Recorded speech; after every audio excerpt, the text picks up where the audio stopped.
Hi, I'm Dr. Duke with The New American, and I'm joined today by Andrew Muller, who is the president of Teen Eagles and a librarian at the Pillar Foundation. Andrew, thank you so much for joining us. Oh, thanks for having me. Thrilled to be here. Much of your work and much of your interest lies in the failed public schools and what are great alternatives to them. And I know you're also very big on teaching Christian worldview, which is something that's dear to my heart as well. Talk a little bit about, first of all, what you do formally. Let people know exactly what kind of work you do for the organizations you work for. Sure.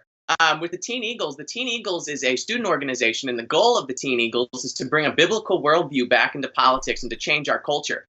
We do that by having meetings and going to conferences and hosting events. We go to our state capitol quite frequently and lobby and do a mock legislature so students can understand what's going on so that they can be effective in trying to change culture. And part of my job is to bring students in and equip them with a biblical worldview if they don't already have one. And then once they have one, how can they put that into culture and make a difference? That's my goal, and that's part of my job. And I just really want students to have a biblical worldview, because what's easier? There's two things you can do.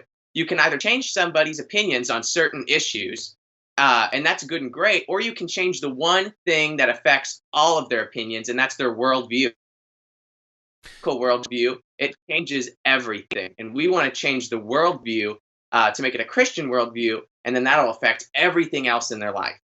I suspect it's kind of simplistic to call you guys a Christian Turning Point USA, right? Is that fairly simplistic? Yeah, you could characterize it as that. Okay. That'd be. That's good. And I think actually you have something going for you that maybe a Turning Point doesn't necessarily have, which is starting with the right worldview, right? A worldview that goes beyond mere conservatism and goes back to biblical principles, which I think is very important. 1962, and I'm sure you know this, Andrew. 1962 was the year that public prayer was taken away from our public schools. And not coincidentally, I think, not only coincidentally, you begin to see a downtick in American kids' performance vis-a-vis the other countries of the world starting about 1962. There seems to be a correlation.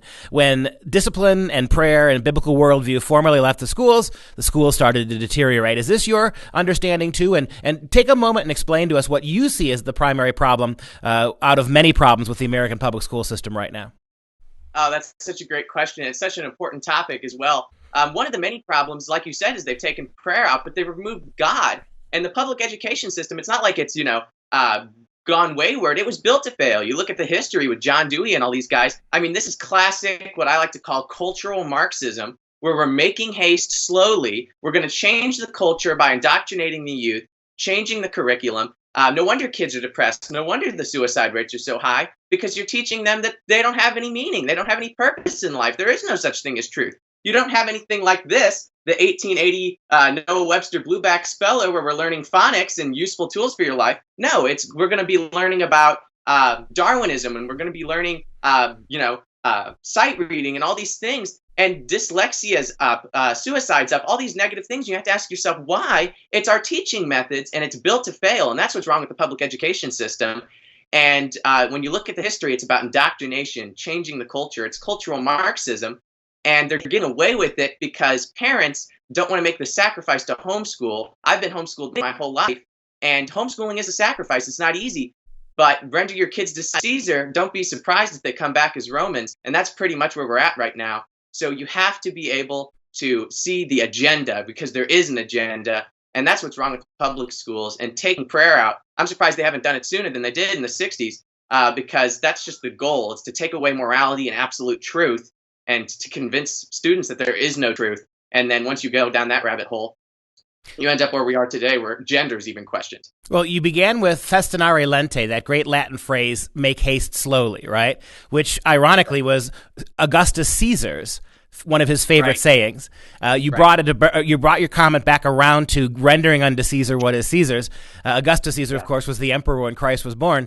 And the argument we've heard many times from Christian people is if you send your kids to Roman schools, they're going to become Romans, right? That if we send our kids to public schools, they will adopt the mores and the attitudes of largely secular, largely progressive, largely anti-American and anti-God public school teachers and administrators. And that's what we're seeing happening here. It's not just that there's even I think many moms and dads haven't realized there is not a war on Christianity in the public schools. The war has been won. Christianity has been banished. It's being lied about. When it does come up, it's being used as a straw man for everything that's been historically wrong for the last 2,000 years of Western culture and world culture for that matter. So the war in the public schools has been lost. No more sending your kids into the public schools as salt and light, right? Your organization is about getting kids out. And tell me, what do you recommend for parents? How to help them transition out of public schools and into good private Christian schools, or maybe even better yet, homeschools? What would you recommend? Well, I would recommend first looking at what the homeschool resources in your area are. For me, in St. Louis, there's an abundance of homeschool resources. And when I say resources, I'm talking about teachers that are parents. Maybe they have a degree in a certain thing. I'm taking currently a government course that's taught by an elected official in our area, and he's teaching it to homeschool children. And we just pile our resources together. So it's not all on the parents, but it's also good things that we're learning. And that's what we call outsourcing. And we've done that with my educational career, where, of course, I'm still doing a lot of work at home, but once or twice a week, I go and take a course from somebody else that's trusted, that we know, that has a great worldview, and they teach us on that. So it's not all on the parents, but the parents are overseeing and being involved. And homeschooling does seem overwhelming. And one of the greatest things you hear from parents is, well, we can't afford it, we don't have time, et cetera, et cetera. But it's a sacrifice. I'm the first to admit that. And my parents have sacrificed a lot to homeschool me, but it's so worth it because these are your children. This is the future of our country. This isn't something that's light that doesn't matter. So I would encourage parents to look into the resources, find a community of homeschoolers where you can talk about things, share curriculum, take classes together. You don't have to do it alone. It's not like isolationism or anything where we're not socialized. There's different resources you can utilize. So that would be my encouragement, to feel that out and see what you can do with your community and see if you can get some help. That would be my first suggestion. You brought up the idea of sacrifice. Having kids in this postmodern world where many families aren't, many parents are not engaged, many families aren't, husbands and wives aren't having kids. Kids are expensive. Many adult children, I call them, refuse to have the responsibility of having kids. But it always puzzles me when I hear that argument from moms and dads. You're working 2 jobs, mom and dad. You're busting your butts. You're in order to provide your kids with vacations and leather tennis shoes and cell phones for the little ones. You are sacrificing, but you're sacrificing for what? For more worldly things, right? Seems to me that if stop sacrificing as hard as you are to give your kids more stuff, and sacrifice to give them an education that will allow them not only to take care of their kids down the road, but will allow them to pull forward the Christian heritage you're trying to bequeath them. That's exactly right. And that's so true. And education is so important because, like I said, back to the worldview, it changes everything. And parents do sacrifice, like you said, for things, but they're sacrificing for the wrong things. And I think that the institution of the family, one of the 3 God-ordained institutions, church, family, and state, you look at those and they're all under attack in America, and almost all of them pretty much defeated. Our churches, we're not hearing the truth in the pulpits as much as we used to. We're not having these fiery sermons about the topics of our day. And we're not having strong families anymore. And what does family even mean? No one really knows anymore, it seems like. But we need to rebuild those things and go back to it and go back to our founding principles and return to the things that America was founded on: self-government, the ideas of individual liberty and property, and all these things that we see in our Constitution, our Declaration of Independence. Students don't know about this.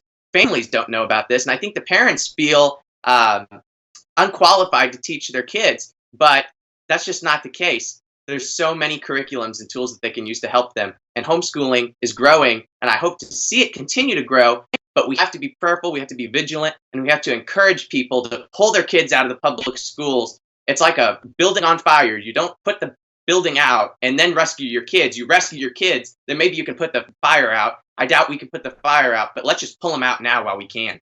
Yeah, you're not going to fix these public schools. That is absolutely the bottom line here, is that there's no fixing them. There's no, what we consider to be the culture war is not a war. I mentioned this earlier, right? That they have, in their minds, the public schools have eradicated Christianity from the curriculum. They're pushing radical sexual politics, radical progressive agendas. They're anti-theistic. They're anti-West, anti-founding fathers, anti-Constitution, and most certainly anti-Bible. In the 30, 40 seconds we have left, Andrew, take a moment, though, as a homeschooled young man, as somebody who's grown up as a homeschooler, look into the eyes of America and tell parents what you're most grateful for that your parents gave you this kind of an education. I'm most grateful because I know that I know the truth. I know that I'm not being fed a can of lies. I know absolute truth. I know right and wrong. I know that I don't have to have 1,000 external rules because I have internal rules through self-government. And that's something I learned in homeschooling. And I know our nation's history. When you know your history, you're not doomed to repeat it. And I know our true American Christian heritage and how that applies to today. And I'm really thankful for that. But just in summary, knowing the truth because it set me free. Period. Andrew Muller, Teen Eagles, thank you so much for joining us today. Appreciate your time today.